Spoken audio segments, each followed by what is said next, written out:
दूल्हे की एक गलती उसी पर पड़ गई भारी। शादी के मंडप से उठकर दुल्हन ने कहा वापस लौट जाओ, नहीं करूंगी शादी। शादी के जोड़े में दुल्हन तैयार बैठी थी। दूल्हा भी खुश था कि जल्द ही शादी के बाद दुल्हन लेकर घर चला जाएगा, लेकिन शादी होने से पहले ही दुल्हन की आंखों में आंसू आ गए और रोने लगी। बाराती भी मौका देखकर भाग गए।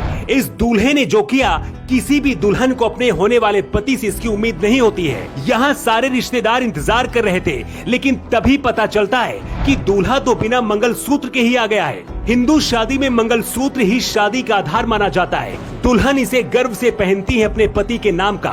मंडप पर दुल्हन बैठी थी। जब मंगलसूत्र पहनाने का वक्त आया तो पता चला कि दूल्हा लेकर ही नहीं आया। इसके बाद बेचारी दुल्हन रोने लगी और कह दिया कि अब शादी नहीं करूंगी। ऐसा लग रहा था कि जैसे सब कुछ खत्म हो गया, लेकिन तभी एक दारोगा दुल्हन का भाई बनकर आया और सब कुछ बदल गया। देवरिया जिले के गौरी बाजार थाना इलाके का ये पूरा मामला है। गोरखपुर में रहने वाले दूल्हे का नाम हरे राम यादव है और दुल्हन का नाम अदिति यादव। बारात आने के बाद द्वार पूजा हो गई थी। कुछ बाराती खाना भी खा चुके थे। सब कुछ ठीक ठाक चल रहा था।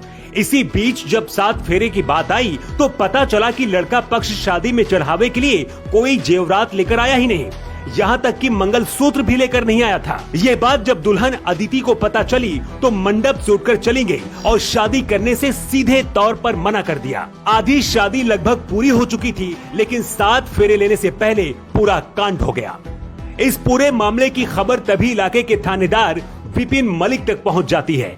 जानकारी मिलने के बाद दारोगा कुछ सिपाहियों को अदिति के घर भेजते हैं और दूल्हा दुल्हन के पक्ष को थाने लाने की बात कहते हैं। थाने पहुंचने के बाद दूल्हा और दुल्हन दोनों दुखी थे।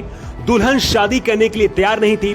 जाहिर है दुल्हन को गुस्सा था। जब मंगलसूत्र ही लेकर नहीं आया दूल्हा तो आगे क्या करेगा। दारोगा विपिन ने जब समझाया तो इसके बाद दूल्हा तो गलती मान गया और कहा कि गलती हो गई, जिसकी वजह से हम जेवर लेकर नहीं आए। लेकिन इसके बाद भी दुल्हन अदिति शादी करने से लगातार मना करती रही। इसके बाद दारोगा विपिन यादव ने कहा कि आज से तुम मेरी बहन हो, अगर मुझे भाई मानती हो तो मेरी बात मान लो, मैं हमेशा तुम्हारे साथ खड़ा रहूंगा। फिर क्या था, अदिति ने भी दारोगा को अपना भाई मान लिया और शादी करने के लिए तैयार हो गई।